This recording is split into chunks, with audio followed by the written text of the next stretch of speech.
अस्सलाम and welcome to sports floor. World cup शुरू होने में बहुत कम टाइम रह गया है, मगर इस वक्त अभी एक वार्म अप सीरीज शुरू होने वाली है। ऑस्ट्रेलिया है इन पाकिस्तान। लाहौर में 3 T20 मैचेस खेले जाएंगे between Pakistan and Australia. So ये 3 T20 मैचेस हैं, they are going to be like auditions, like trailer prep for the world cup. तो क्या होगा कि इसमें जीत इतनी ज़्यादा इंपॉर्टेंट नहीं होगी, ये देखना पड़ेगा कि कौन सी टीम सिचुएशंस में लर्न करेगी and what will they do, and combo building होगी या नहीं। ऑस्ट्रेलिया ने तो अपनी they know exactly what to do, तो उन लोगों ने अपने प्लेइंग 11 अनाउंस कर दी। तो सबसे पहले हम आपको ये बता दें, and just before that Pakistan standard time 4 बजे ये मैच शुरू हो जाएगा। तो ऑफकोर्स हाउस की अपडेट्स भी आपको मिलती रहेंगी। सो ऑस्ट्रेलियन के प्लेइंग 11 आपके सामने। ट्रैविस हेड आज कैप्टन है, क्योंकि कैप्टन मिचेल मार्श जो है वो थोड़ा आज रेस्ट करेंगे। और पहले मैच में आप देख लें, ऑस्ट्रेलिया ने 3 खिलाड़ी डेब्यू करेंगे आज, राइट। सो जिसमें बियर्डमैन है, एडवर्ड्स हैं और मैथ्यू रेनशॉ है, जिन्हें अभी बिग बैश लीग में बड़ी ज़बरदस्त परफॉर्मेंस की थी with the bat. Matthew Short भी हैं, कैमरन ग्रीन भी हैं, कूपर कॉनली और मिचेल ओवन भी शामिल है, and Zampa you know is there. So ये कुछ है, तो बहुत बड़े बड़े नाम are missing in this. But हमारे एनालिस्ट जल्दी से आप उनसे बात करते हैं। मेरे साथ है क्रिकेट के Sikandar Bakht, test cricketer Ahmed Shehzad, Pakistan cricket team के former captain Mister Rashid Latif. Rashid भाई, इस सीरीज़ में क्या मतलब पाकिस्तान के पास ये लग्जरी है कि इनके पास फुल स्क्वाड है। ऑस्ट्रेलिया बिना फुल स्ट्रेंथ की भी पाकिस्तान को डोमिनेट कर चुका है इन द पास्ट। इंटरेस्टिंग होगी आज हमारी प्लेइंग 11 भी। जी, हमारी तो हमें कॉम्बिनेशन बनाना है वर्ल्ड कप के लिए, कोलंबो में जो मैचेस होंगे हमारे। लेकिन इंटरेस्टिंग चीज़ जो नज़र आई आज की कॉन्फिडेंस ऑस्ट्रेलियन टीम का, हम अभी तक 2 साल से प्लेयर चेंज नहीं कर पाते। उन्होंने वर्ल्ड कप से पहले अपने मेन प्लेयर बिठा के उन प्लेयर्स को खिलाया जो अगला वर्ल्ड कप खेलेंगे। आउटस्टैंडिंग प्लेयर है। अगर आपने ओवन को बैटिंग करते हुए देखा हो या बर्लेट को बॉलिंग करते हुए देखा, रेनशॉ बहुत पुराने प्लेयर है लेकिन बहुत अच्छी बैटिंग की इस दफ़ा उन्होंने, तो बहुत बेयरमैन है। तो उन्होंने अपने बेहतरीन प्लेयर्स जो खेलेंगे वर्ल्ड कप, मैक्सवेल हो गए, स्टोइनिस हो गए, मिचेल मार्श हो गए, तो वो नहीं खेल रहे। तो अब ये देख रहे हैं हैजलवुड है, तो मेन टीम तो उनकी खेल ही नहीं रही जो उनकी कोर थी। तो ये कॉन्फिडेंस हम चाहते हैं कि हमारी टीम में भी हो। लेकिन अच्छा मैच होगा, अच्छे नए प्लेयर यंगस्टर को हम देखेंगे ऑस्ट्रेलियन के। और पाकिस्तान आए, वेदर चेंज है, वहाँ पे 40+ सेंटीग्रेड चल रहा है, यहाँ पे 10 तक आगे होगा लाहौर में। तो अच्छा मैच होगा। पाकिस्तान को अपना कॉम्बिनेशन बनाना पड़ेगा। अगर तो नाफे को खिलाते हैं तो, और उस्मान भी खेलते हैं, कीपिंग अगर उस्मान करते हैं, बैट्समैन वो खेलते हैं, तो फिर फखर जमान की जगह नहीं बनती। और अगर 3 नंबर खेलते हैं, अभी हम इसी में लगे हुए कि 3 नंबर कौन खेलेगा, तो हमारी प्रिपरेशन शायद वैसी नहीं है जैसी होनी चाहिए थी। सो बेसिकली ऑस्ट्रेलिया जो है सिकंदर, and I know that you also writing down some important points, Australia जो है वो बियॉन्ड द सीरीज देख रहा होता है। पाकिस्तान अभी भी अपने पीसेस फिक्स कर रहा है, एंड बट एक बात तो है ना सिकंदर कि उनकी जो बेंच जो उनकी बैकअप टीम होती है वो उनकी स्टार्टिंग 11 की तरह ही खेलती है। And Pakistan have already you know we been in that situation before. So बड़ा ज़बरदस्त होगा जैम्पा को हम कैसे टैकल करते हैं। और जैसे अभी राशिद भाई कह रहे हैं, do you see Fakhar playing today? ये बड़ा अच्छा मतलब इसने एक पॉइंट छोड़ दिया राशिद ने कि फ़खर को खिलाएंगे नहीं। मैं ऐसी लाइनअप बना रहा था, शायम, फरहान, बाबर, आगा, ये तो हैं। अब फ़खर की बात हो गई है, और 4 तो ये हो गए, फ़खर 5वां नंबर पे, 6ठे पे विकेट कीपर है। अब विकेट कीपर कौन होगा? राशिद का ये सजेशन है कि दोनों विकेट कीपर को खिला लो।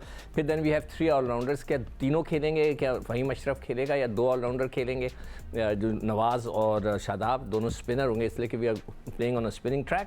फिर उसके बाद हमारे पास इब्रार है और 2 फास्ट बॉलर्स हैं।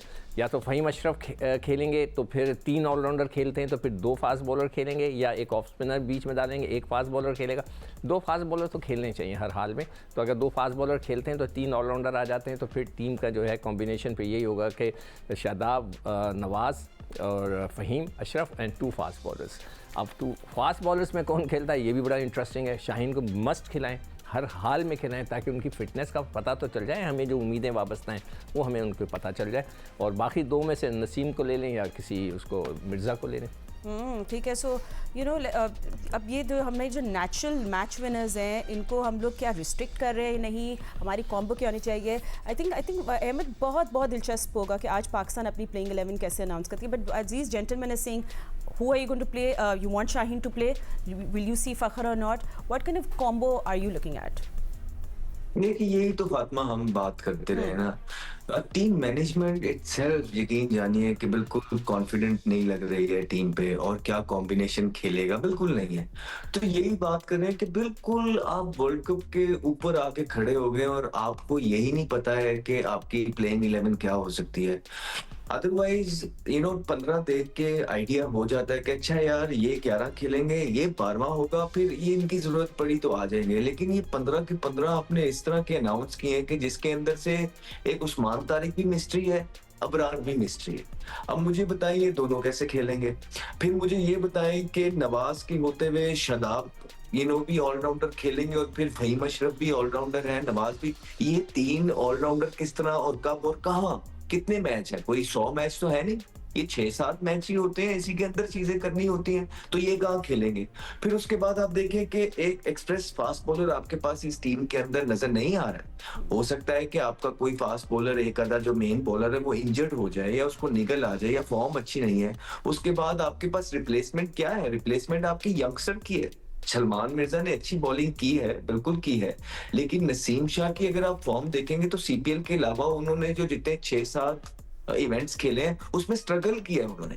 और सेम एज लाइक शाहीन भी इतनी बेस्ट ऑफ, हाँ एबिलिटी जरूर मौजूद है। अगर शाहीन की बात करें तो वो आउट कर सकते हैं ऊपर से नए बॉल में, नसीम की बात करें कर सकते हैं सलमान। लेकिन एट द सेम टाइम अगर आप करंट फॉर्म देखेंगे, करंट फॉर्म मैंने से I talk about last year और सो, इससे भी ज्यादा, तो वो नंबर्स मैच नहीं कर रहे उनकी एबिलिटी के साथ। तो यहाँ भी एक क्वेश्चन मार्क है। फिर 3 कीपर है, और फिर माइक हेसन का जो बयान है, माइक हेसन बोलते हैं कि उस्मान खान को हमने इसलिए रखा है कि आखिरी 3 इनिंगों में वो नॉट आउट थे यार। एक में 8 किया, एक में 10 किया, एक में 12 किया है, और इन इनिंगों पे आपने, मतलब ये तो वही बात हो गई जिसको आपने रखना हो तो वो आप किसी को आके कुछ भी कह दें। और फिर आपने हारिस रऊफ को जो बाहर निकाला है, वो आपने 200 मैच खिला के आपको पता लग रहा है वो 3 फेजेस में बॉलिंग नहीं करता, तो पीछे 199 मैच के आप उसको गलत करते रहे खिला के।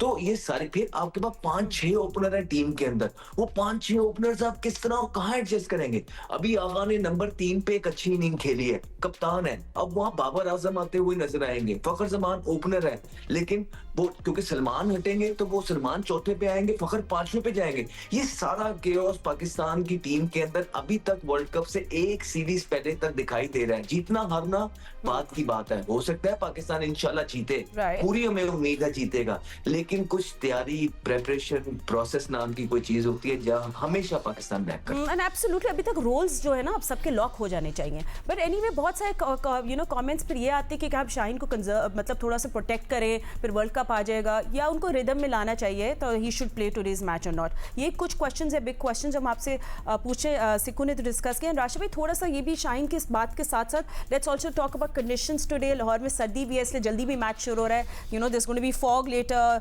ड्यू भी होगी लेटर, सो या लेट्स मतलब ये भी सोचिए कि वर्ल्ड कप के जो जितने हमारी वेन्यूज़ हैं जो खेले जाएंगे उससे कंपेयर करें लाहौर कैसा बिहेव करता है। Just want to see Lahore weather भी चेंज है, जो कोलंबो का होगा वो तो चेंज होगा।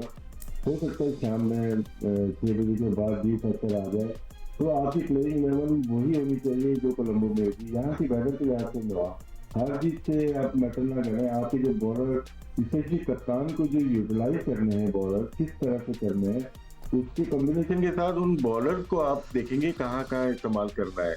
देखिए थोड़ा सा ऑस्ट्रेलिया में बिग बैश में शाहीन आफरीदी को थोड़ा सा चेंज किया था उन्होंने। 1 ओवर देते थे पावर प्ले में बस, उसके बाद दोबारा लेके आते थे, तो वो डिस्टर्ब हो गया, वो कंफर्ट जोन से निकल गया। अब वो कंफर्ट जोन में वापस आएगा कि 2 ओवर उसको ऊपर के मिलेंगे, फिर उसकी मर्जी से उसको आखिर के 2 ओवर या बीच में 1 ओवर मिलेगा। तो ये कंफर्ट जोन वाले बॉलर जहां इनको थोड़ा सा तंग करेंगे वहां इनको प्रॉब्लम होगी। हमारा हारिस रऊफ हो जाए या मोहम्मद वसीम जूनियर हो जाए, ये उस टाइप के बॉलर हैं जो कि अटैक करते हैं, इनको मार लग सकती है, इनके इकॉनमी रेट बढ़ सकता है और बढ़ा। लेकिन अच्छा कप्तान कहाँ यूटिलाइज करेगा अपने बॉलर को, कहाँ अबरार को यूज करना है, कहाँ अयूब को करना है। कभी कभार हमने देखा अच्छे मैच में मोहम्मद नवाज ने बॉलिंग ही नहीं की। तो कैप्टन के ऊपर डिपेंड करता है कि किस बॉलर को बनाना है, किसको बिगाड़ना है। तो ऐसा लास्ट 1 ईयर में हमने देखा है। ज़ैम्पा और पाकिस्तान की जी जी नहीं, मैं बॉलिंग की जो बात हो रही थी, मैंने कल बैठ के थोड़ा सा डेटा निकाला, तो नसीम शाह का जो उनकी जो इंडक्शन है वो अभी जैसे जिक्र हो रहा था कि उनकी मुझे समझ में नहीं आया कि उन्होंने 34 मैचों में उनकी जो इकोनॉमी है वो 8.14 है, जो लास्ट 4 मैच खेला है उसमें 9.14 है, जो लास्ट 4 अभी जो खेल रहा है। उसके मुकाबले में मोहम्मद वसीम ने जो लास्ट जो मैच खेले 5 उसमें उसकी 8 की है 8.94। तो हालांकि वसीम को सिर्फ एक मैच में आखिरी में जो फेटी पड़ी उसका काम उतर गया।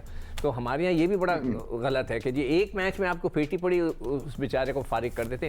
तो नसीम शाह और ये सारे जो हैं वो लगता है कि गैंग है कि जो वही खेल रहा है, उसके अलावा कोई और अंदर घुस नहीं पा रहा। Let's not say that in that way, but Zampa ऐसी फीलिंग आ रही है। स्पॉन्सरशिप का बड़ा ठीक है। अच्छा Ahmad, let's talk about today's match as well। और you know Zampa और पाकिस्तान की middle order, it's a very familiar story. You've seen it, I've seen it, and you know, and I want to know कि क्या हमने decode कर लिया Zampa को या नहीं, तो आज देखना पड़ेगा। हमें तो कोड ही नहीं पता लग रहा, तो डिकोड करते हो। कहने का मकसद है डिकोड हो जाएगा। यहाँ पे ज़ैम्पा इतना मसला करने नहीं चाहिए लाहौर के अंदर। अगर लास्ट टाइम भी यही बोला था अहमद, उन्होंने नहीं मसले किए थे। हाँ, अगर टिपिकल लाहौर वाला पिच है तो ज़ैम्पा को मसला करना नहीं चाहिए। लेकिन यार वही बात है फातिमा, आप ठीक कह रही हैं, मसला जिसका थ्रेट होता है उससे उसको हम खेल देते हैं, जिसका थ्रेट नहीं होता उससे हम आउट हो जाते हैं। Zampa is a decent bowler, Zampa अच्छे बॉलर है। Zampa can bowl googlies, can bowl, top spinner, leg spinner, flipper, ये सारी वैरायटीज उनके पास हैं। लेकिन वो अनप्लेबल बॉलर नहीं है, कोई मिस्ट्री स्पिनर नहीं है। कोई भी प्लेयर अच्छी फॉर्म के अंदर पाकिस्तान का उसको अच्छे तरीके से handle, and if you will be able to put pressure back on Zampa will definitely give runs, leak runs to you. लेकिन at the same time plan करना होता है कि अच्छा अगर राशिद लतीफ जा रहा है तो ज़ैम्पा को यूं खेलेगा, राशिद से नहीं हुआ सिकंदर ऐसे खेलेगा, फातिमा ऐसे। Sorry gentleman, sorry Ahmed, run out but Rashid Latif जरूर हमें नेक्स्ट टाइम बताएंगे कि वो किस तरह खेलेंगे ज़ैम्पा को। ऑस्ट्रेलिया एक्सपेरिमेंट चॉइस और Pakistan experimenting by need. Match शुरू हो जाएगा 4 बजे, हमारी नजर इस मैच पे होगी और डिटेल्स आपको जियो न्यूज़ पे मिलती रहेंगी। अभी इतना ही वक्त है।